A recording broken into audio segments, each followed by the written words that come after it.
우리 한국인의 독특한 정서가 있습니다. 그 중에 하나는 한이죠. 한이라는 문화가 있습니다. 한이 많다 그러잖아요. 한이 많다.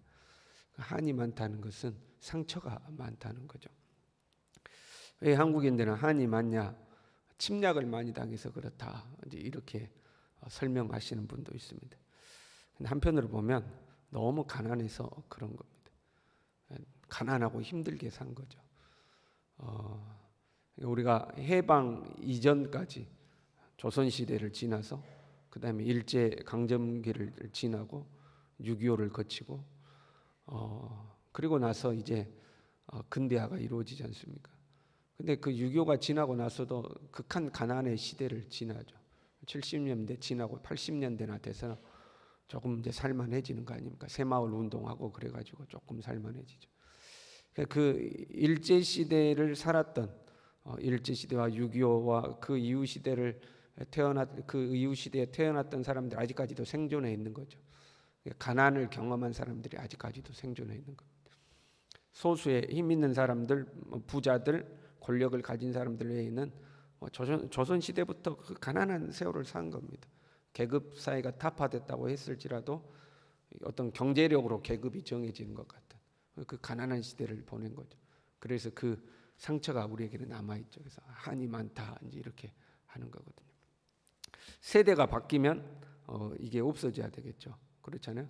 지금 태어난 세대는 그 가난을 모르는 세대 아닙니까? 이제 세대가 바뀌면 그러한 어떤 한이 많다 이런 것들도 없어져야 합니다. 그런데 기성세대가 은연중에 피해의식을 이제 심어주거든요. 우리의 자녀 세대에게 피해의식을 그 한의 문화를 심어주죠. 부자들 때문에 그렇다. 힘 있는 사람들 때문에 그렇다. 아이고 이놈의 세상 뭐 이제 이런 의식들을 자꾸 심어주죠. 감사하고 야 얼마나 좋은지 아냐. 감사해라. 감사해라 이거야 아니라 이놈의 세상 힘 있는 놈들이 다 헤쳐먹는 세상 막 이런 식으로 이야기를 하는 거죠. 그게 이제 우리 다음 세대에게 전해지는데 사실은 그걸 끊어야 되죠. 여러분 우리나라가 얼마나 잘 사는 줄 아십니까? 감사해야 되죠. 감사하고 감사하는 세대로 바꿔야 합니다. 또 하나의 우리의 정서는 정이라는 문화입니다. 정. 외국인들이 우리나라에 오면 정이 뭔지를 몰라요. 정을 설명할 길이 없습니다. 그런데 한국에 살다 보면 체험해서 정이 뭐구나 하는 것을 이제 체득해서 하는 겁니다. 우리만이 가지고 있는 독특한 어떤 그런 것들이 있어요. 그래서 우리는 그렇잖아요. 밥때가 됐는데 누가 우리 집 왔어요. 그럼 뭐라고 해요? 아이고 같이 밥 먹읍시다 이제 이렇게 하잖아요. 초대되지 않는 손님이라 할지라도 같이 밥 먹읍시다. 우리 결혼식을 한다 그러면 아무나 올 수 있죠. 그 결혼식 아무나 올 수 있잖아요. 근데 서양의 문화는 초대된 손님만 오게 돼요. 초대장을 보내고 초대한 손님만 오고 그 오겠다고 한 사람만 맞춰서만 딱 테이블을 탁 갖춰 놓는 거죠. 근데 우리는 그게 아니죠. 지나가면 아우 오시라고 숟가락 하나 더 넣으면 되지. 이제 그 일종의 정이라는 문화가 우리에게 있는 거죠. 이 정은 이제 사람을 사랑하도록 하는 긍정적인 작용이 있습니다. 그러나 부정적인 작용도 많습니다. 정 때문에 망하는 사람들이 많아요. 그 정을 못 끊어가지고 이제 망하는 거죠. 어떤 사람이 여러분 술을 먹고 잘못했어요. 술 먹고 실수했어요. 그러면 봐주자고 그러죠. 봐주자. 그때 뭐라고 그래요? 인생이 구말리 같은데 좀 봐주십시다. 자식들을 생각해서 좀 봐주십시다. 누구를 생각해서 봐주십시다. 이제 봐주자고 우리가 그런 이야기 하잖아요. 근데 거기다가 아닙니다. 이거는 법대로 해야 됩니다. 정확하게 법대로 집행을 해야 됩니다. 그러면 저 사람 정이 없었죠. 냉정하다고 사람이 냉정해가지고 법대로만 한다고. 우리 이제 그렇게 이야기하는 거죠. 정확하게 하자고 그러면 냉정하다고 그러는 거죠. 정으로 다 덮어주고 이해해주고 한번 해줍시다. 이제 이렇게 되는 거죠. 이런 것들은 이제 정의 부정적인 작용인 거예요. 본문에 보면 이스라엘이 회개해요. 20절에 보세요. 우리의 악과 우리 조상의 죄악을 인정하나이다. 우리가 주께 범죄하였나이다. 하나님 앞에 죄를 인정하고 회개하고 있죠. 단순히 위기를 모면하기 위해서 하나님께 회개하는 척 할 수도 있어요. 그러나 어찌됐든 회개하고 있어요. 기근을 멈추게 하실 리가 하나님밖에 없음을 또한 고백합니다. 22절에 이방인의 우상 가운데 능히 비를 내리게 할 자가 있나이까? 하늘이 능히 소나기를 내릴 수 있으리이까? 우리 하나님 여호와여 그리하는 자는 주가 아니시나이까? 이 우상 중에 비 내릴 자는 없습니다.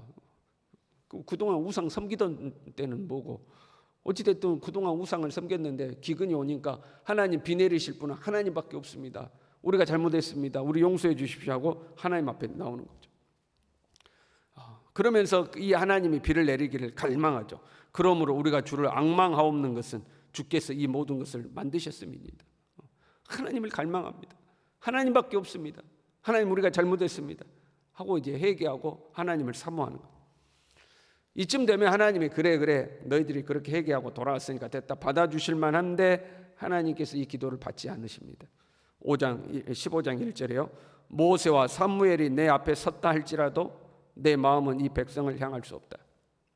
안 듣겠다는 거예요. 모세와 사무엘이 온다 할지라도 안 된다는 거예요. 이건 안 된다는 거죠. 그리고 2절에 이렇게 말씀하세요. 죽을 자는 죽음으로 나아가고 칼을 받을 자는 칼로 나아가고 기근 당할 자는 기근으로 나아가고 포로될 자는 포로됨으로 나갈지라. 이스라엘은 회개를 하는 것 같은데 하나님 이스라엘의 회개를 받아주지 아니하고 정확하게 법 집행을 시행하겠다 이렇게 하는 거예요. 칼을 맞을 자는 칼로 나아가야 된다. 죽을 자는 죽음으로 나아가야 된다. 기근 당할 자는 기근으로 나아가야 된다. 정확하게 법 집행을 하겠다. 죄에 따른 그 결과를 주겠다. 이제 이런 말씀인 거죠. 하나님 왜 이렇게 냉정하시는 거야? 지금 우리가 잘못했어요. 하나님 잘못했어요. 비 내리실 리는 하나님밖에 없습니다. 저 우상 이제 봤더니 아무것도 아니네요. 하나님밖에 없습니다 하고 하나님 앞에 기도하고 있는데 나는 법 집행을 하겠다 하고 하나님이 냉정하게 말씀하고 계시는 거죠. 우리가 먼저는 냉정한 것과 정확한 것의 차이를 구별할 필요가 있습니다. 냉정한 거냐 정확한 거냐. 어떤 사람을 봤더니 이 사람은 구제하면 구제될 만해요. 인생이 바뀔 만해. 그러면 우리가 그 사람을 도와서 그 사람의 인생을 이제 바뀌도록 돕는 거죠. 근데 그렇게 구제될 가능성이 있는 자를 안 도와요. 그럼 냉정한 것이죠. 그 냉정하게 외면해 버리는 거죠. 근데 구제될 가능성이 없는 사람을 돕지 않아요. 왜? 가능성이 없으니까. 이 사람은 구제될 가능성이 없으니까 안 도와요. 그거는 정확한 거죠. 정확하게 판단하는 거죠. 냉정한 거냐 정확한 거냐. 이것이 구분이 안 되면 정에 이끌리게 됩니다. 정에 이끌리면 망하게 돼요. 가령 우리의 자녀가 사업을 하다가 이제 망하게 됐어요. 이렇게 봐도 망하고 저렇게 봐도 망할 거예요. 그러면 도와야 돼요? 안 도와야 돼요? 그러면 어쩔 수 없어요. 망해야 돼요. 고생을 하더라도 망해야 돼요. 그런데 정을 못 끊어가지고 우리 아들이 망하는데 정을 못 끊어가지고 아들이 도와주세요 하니까 도와주잖아요. 그럼 같이 망해요. 그럼 같이 망하는 거죠. 그걸 못 끊어가지고. 친구를 봤더니 친구가 망하게 생겼어요. 이리 봐도 망하고 저리 봐도 망해요. 그러면 냉정하게 보일지라도 도와달라고 해도 이건 아닌 것 같다고 선을 그어야 되죠. 그런데 선을 못 긋고 보증 섰다가 같이 망하는 사람들이 많죠. 이게 구분이 돼야 되는 거예요. 어떤 사람이 원칙에 어긋난 것을 요구했어요. 그 원칙에 어긋났는데 그걸 요구했어요. 그럼 이걸 거절한 것은 정확한 거죠. 이건 원칙에서 어긋난 것하고 거절한 것은 정확한 거죠. 그건 냉정한 것이 아닙니다. 정확한 거죠. 책망해야 될 자를 책망한 것은 정확한 거예요. 근데 책망해야 될 자를 차마 책망하지 못한 것은 나약한 거죠. 그건 정확한 것이 아니죠. 나약한 거예요. 근데 우리는 그걸 정이 많다고 이야기하죠. 정이 많아가지고 그렇게 이야기를 하는 거죠. 우리가 이것이 명확하게 구분이 잘 안 되는 경우가 있어요. 여기에 많은 오해와 원망이 생겨나게 되는 겁니다. 정확하게 한 건데 냉정하게 했다고 원망하는 거죠. 사람이 어쩜 저렇게 냉정해. 사실은 정확하게 한 건데요. 그 반대로 나약하게 한 건데 차마 정확하게 하지 못하고 차마 그렇게 못해서 나약하게 한 건데 정이 많다고 그러죠. 하고 정이 많아가지고 참 사람 좋아 이제 이렇게 이야기를 하는 거죠. 원칙에 어긋나는 일인데 이 사람도 걸리고 저 사람도 걸리고 그러니까 에라 모르겠다 원칙이고 뭐고 당신도 하고 당신도 하시오. 그러면 정확하지 않은 거잖아요. 근데 그걸 또 정이 많다고 그러잖아요. 우리는. 그러니까 이게 구분이 안 되는 거죠. 교회도 가만히 보면 정 때문에 다툼이 생기죠. 여러분도 그런 소리 종종 들을 거예요. 교회가 돼가지고 그럴 수가 있느냐? 교회가 그럴 수 있느냐? 이런 이야기하는 거죠. 그러니까 교회니까 그냥 이것도 봐주고 저것도 봐주고 원칙에 어긋났음에도 불구하고 다 용납해주고 이해해주고 사랑해주고 이제 이걸 기대하는 거죠. 그래서 교회가 그럴 수 있느냐 그런 거죠. 교회가 정확하게 했는데 교회가 너무 냉정하다고 이렇게 이야기를 하는 거죠. 정확한 거냐 냉정한 거냐 이게 구분이 안 되니까 원망하는 거죠. 그런데 하나님은 정확하신 하나님이죠. 하나님은 정확하신 하나님. 보세요 여러분, 예수님을 어떤 사람이 안 믿었어요. 예수님의 애자도 안 받아들였어요. 그러면 이 사람이 예수님을 안 믿었음에도 불구하고 하나님이 너는 불쌍하니까 천국에 가자 이렇게 하신가요? 그렇지 않죠. 그러면 예수님이 십자가에서 죽으실 필요가 없잖아요. 부족할지라도 내가 신앙생활을 똑바로 못했을지라도 그래도 예수님을 내 마음속에 영접한 것이 있어야 되는 거죠. 그러니까 정확하신 거죠. 말씀을 안 지켰어요. 이 사람이 말씀을 안 지키고 온통 우상만 잔뜩 섬겼어요. 그런데 하나님께서 보시고 짠하니까 봐주자 그런 경우가 있는가요? 그렇지 않죠. 하나님은 정확하게 하시는 거예요. 하나님은 정확하게 하시는 거죠. 지금 이스라엘은 한계를 넘어섰어요. 한계를 넘어서면 하나님의 심판이 시작되죠. 우리 일상에서도 그래요 여러분. 우리가 누군가의 갈등이 있고 다툼이 있고 문제가 생겼어요. 그럼 법정에 가기 전까지는 서로 그냥 내가 네 봐준다 내 불쌍해서 봐준다 봐줄 수도 있고 서로 합의할 수도 있고 뭐 그런 거죠. 그러나 그 문제가 법에 소송이 되어서 법정에 서게 되면 법의 판결을 받는 겁니다. 그때부터는 정확하게 법이 집행이 되는 거죠. 법정에 가기 전까지는 기회가 있는 거예요. 근데 법정에 가면 법대로 하는 거죠. 하나님의 심판이 시작되면 법정에서 집행이 시작된 거예요. 그러면 모세가 와도 사무엘이 와도 안 된다는 거예요. 그 누가 와도 하나님의 법이 집행이 됐다 그러면 내가 모세를 봐서 네 봐준다 이게 안 돼요. 사무엘을 봐서 네 봐준다 이게 안 된다는 거예요. 하나님이 심판이 시작되기 전에는 하나님 우리에게 기회를 주시죠.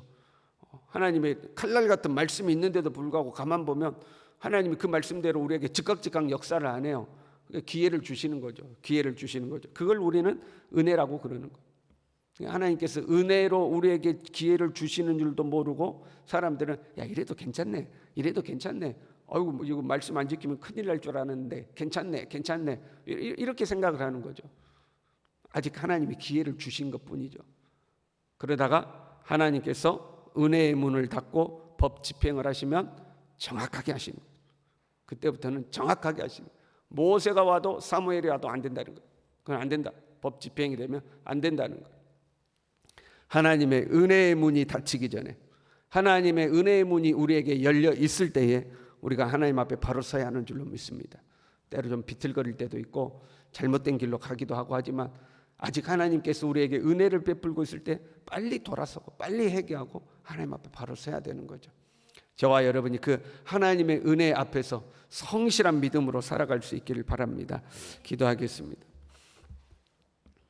하나님 아버지, 주님의 은혜를 깨닫지 못하고 하나님 어긋난 길로 간다거나 하나님의 이 은혜를 무시한다거나 하나님을 잘못 알아서 내 마음대로 해도 될 것처럼 오해한다거나 하나님 우리가 이런 실수를 범하지 않도록 도와주시고 살아계신 하나님께서 우리에게 은혜를 베푸실 때 그 은혜에 감사하고 하나님의 은혜 때문에 더 주님을 가까이 하는 우리의 믿음이 될 수 있도록 우리 모두를 붙들어 주시옵소서. 예수님의 이름으로 기도 올리옵나이다. 아멘.